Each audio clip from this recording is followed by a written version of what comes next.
We have the Six of Cups energy. Someone here is already nasa board na, no? Parang may energy siya rito ng waiting, pero may energy rin siya rito, no, ng,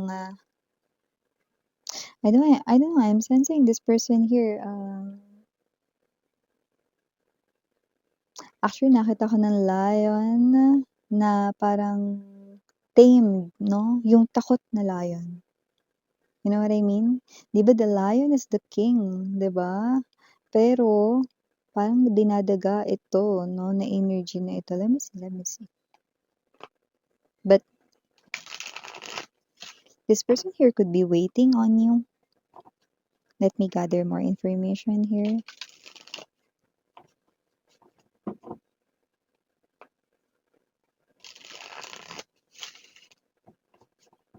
Just take only what resonates, guys. Feel free to pick up only the messages connecting or resonating sa'yo. Alright? Leave the rest behind kasi baka for other viewers naman yung ibang mga messages. Okay, let's keep moving.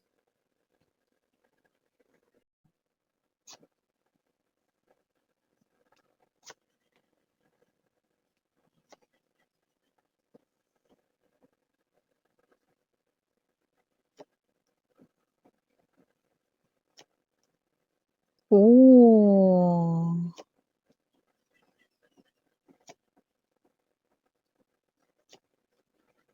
Okay, listen. Mukhang magugulat ka sa reaksyon ng taong ito. Like literal na mabibigla ka. Yun ang nakikita ko rito, no? Magugulat ka sa magiging aksyon niya, reaksyon niya, sa magiging galawan niya rito. Bakit miss yan? With the Lord of Kills energy, 9 of Wands right in there, no? And there's this Knight of Cups, this person here, no? Matagal kayong hindi nagkita, no? Nakita ko rito with the Hermit, no?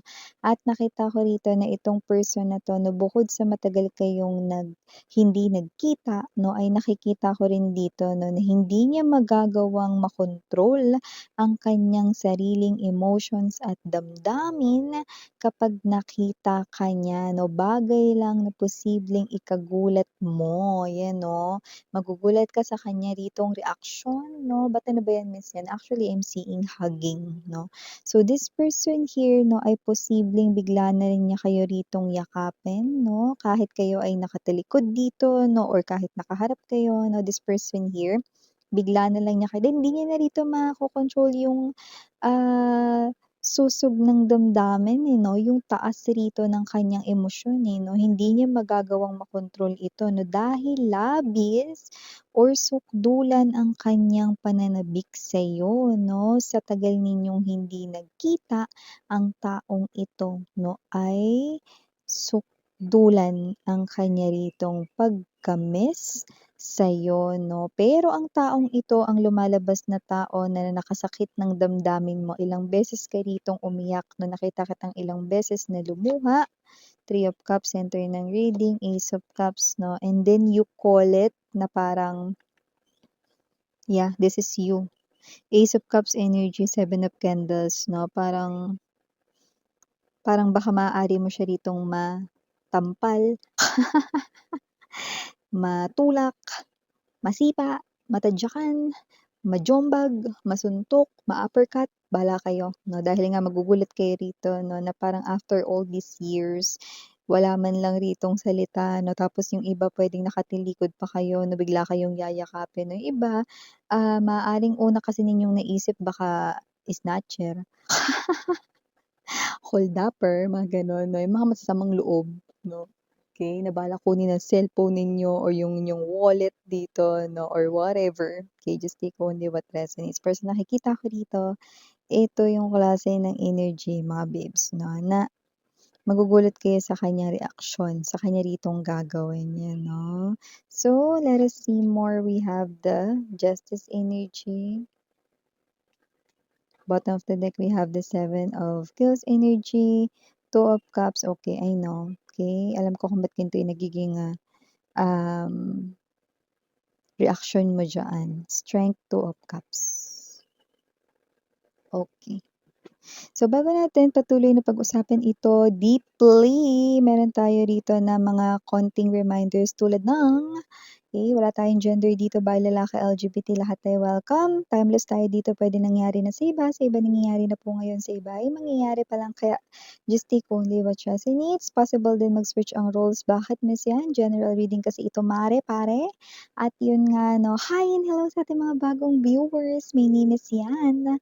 Returning is Vampires Queen Puyaters, walang sawang nakatutok, bumababa dito. Thank you so much. Kung hindi niyo pa alam mga babes, meron pa tayong other channel, link down below sa ating description box. And interested ka sa mga iba pang collective readings for all signs, click lang yung link down below sa description box para makarating kayo there. Okay, so pag-usapan na natin ito. Hanggang ngayon, mahal ka pa rin niya. Hanggang ngayon, ikaw pa rin tinitibok, tibok, tibok, tibok ng puso niya. Tinitingala, no? Kagaya ng layo ng bituin na kanya ritong tinitingala, no? Alam niya rin dito, no, na ito ay klase ng pangarap na lamang. Pero may pagkakataon dito, no, na parang hindi inaasahan yun ang sinasabi niya. Okay? Pero there is no such thing as coincidence lang. Lahat ay nangyayari dahil may dahilan, no? So nakita ko rito na makikita ka niya ulit, no? And then this person right in here, no, will rush into you and hug you. 'Di ba? Siyempre magugulat ka lalo 'pag patalikod ka niya ritong niyakap, 'di ba? But you will definitely feel the warmth, 'yan 'no. Pero yung iba rito 'no, kung marunong-runong talaga kayo sa mga pakikipaglaban, mga nag-aral diyan ng taekwondo, mga judo, mga ano tawag dun, jiu-jitsu, mga gano'n. Ya, ya, ya, ya, ya. Ano, sasakit talaga katawan nito. Yung mga nag-aral diyan ng boxing, yung mga hindi naman marunong pero parang alam nila talaga kung paano talaga yung mga ganyang sitwasyon, 'di ba, masasaktan talaga, eh, 'no, kahit hindi mga nag-aral kayo ng mga taekwondo, mga ganyang the moves na pero alam ninyo kung paano talaga yung gagawin ninyo sa sitwasyon na ganyan, 'yan, may masasaktan talaga rito. At yun nga ay ang ex mong nangungulila sa'yo, 'yan 'no, nangungulila na nga nabugbog. Saklap naman ang inabot nito. Also with the Nine of Fire, nakita ko rito 'no, na itong person na 'to 'no, ay halos araw-araw ka niyang iniisip dito 'no, at nakikita ko rito 'no, na makikita ka niya ulit 'no, sa isang place kung saan maraming tao, there's people here 'no. So, hindi ko naman nakikita kung yung mga specific na mga tao na yun ay kakilala ninyo lahat 'no, pero high chance pa nga na hindi.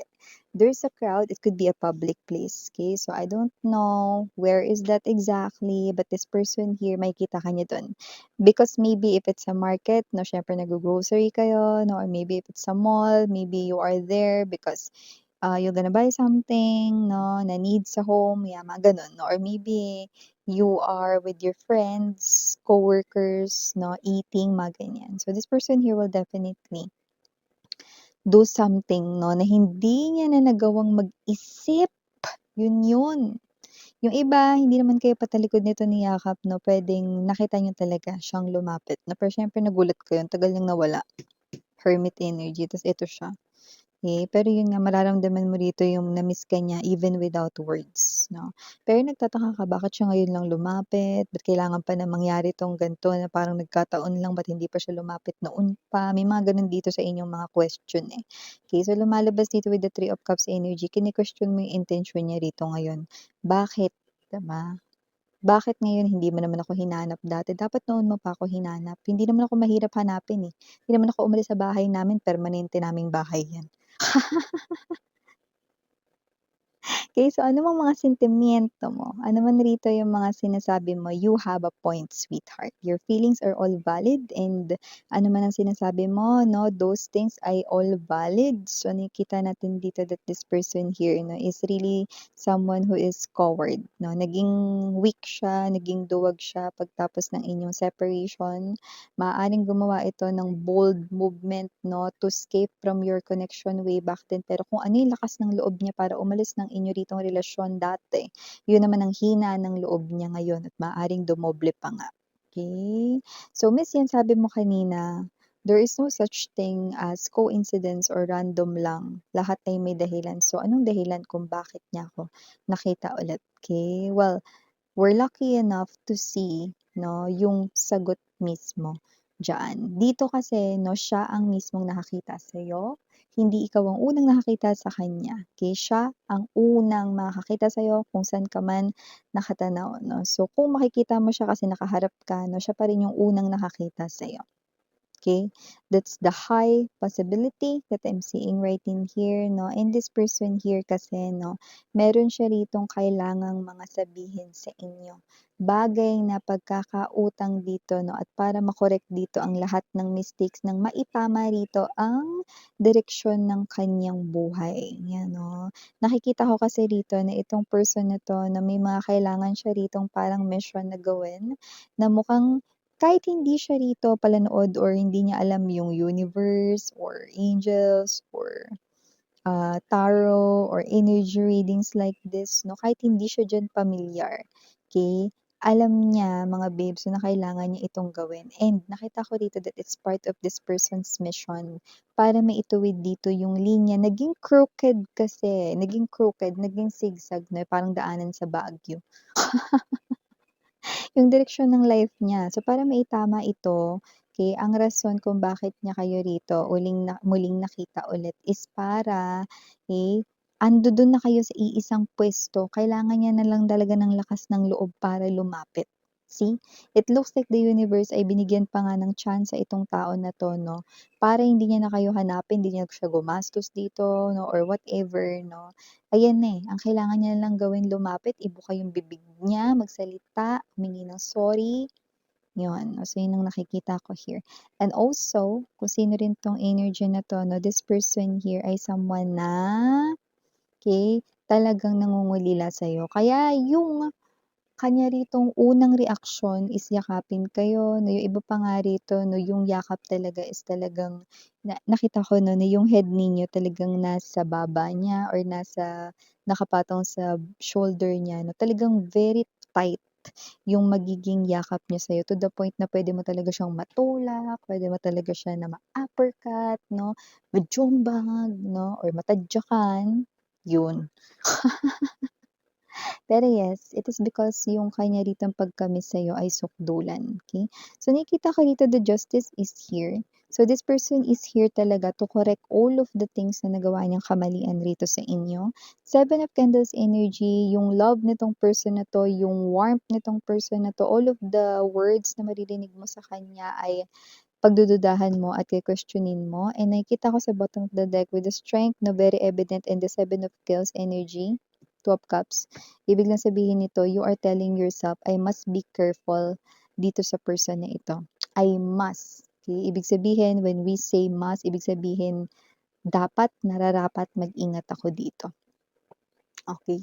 So it looks like you're not trusting this person here even if you will feel this person's warmth, no? And even if maramdaman mo pa yung pagiging truthful niya dito sa sitwasyon na ito mismo, no? You will still question this person here, okay? Because marami ka ritong mga tanong din for this person here sa iyong mind, no? Na parang bakit ngayon lang kailangan pa na lumipas yung maraming taon or matagal na panahon bago ka lumapit, ba't di mo ko hinanap, blah, blah, blah. Okay? Those questions 'no, ay nasa inyong head 'no. If you want answers doon, maibibigay niya 'yan sa inyo, okay? But if you want closure, yung talagang i-close na talaga ang chapter ng inyong relationship, it's really up sa inyo, okay? Nasa sa inyo naman kung anong gagawin ninyo. Pero nakita ko dito ang dami niyong luha na iluha diyan sa tao na 'yan, okay? Marami. Okay, with the Three of Coils energy, this person here, maaari rin na hindi rin niya kayo dito pinili way back then. Okay? So, I don't know if it's between you and the other person or between you and his or her pangarap. Okay, whatever that is. Alright? So, this person here, nakikita ko dito, no, na mayayakap kayo or yung iba mahahalikan kayo rito 'no, in front of other people, the crowd, the public 'no. Yun ang nakikita ko dito because hindi na siya makakapag-isip ng matino at maayos once na makita niya kayo, tatakbo na siya agad papalapit sa inyo. Hmm. Ay. So yeah, initials we have here capital letter R, capital letter K, capital letter G, capital letter F, capital letter M, capital letter S, capital letter J, and capital letter C. Oh, baka JC, ha? Just take only what resonates. Or CJ, just take only what resonates. Okay. For small letters, we have here M, G, B as in boy, T, P, Y, L. For L, maaring dalawa, pero maaring hindi dikit sa pangalan. Just take only what resonates. We also have here A, and last but not the least, E. So, these are all the messages we've got right here for you, sweethearts. Thank you again, name Yuriana and me for the girls, Yana Duna for the boys. Sarang Haya Love and Light. Enjoy the rest of the weekend, sweethearts. Annyeong!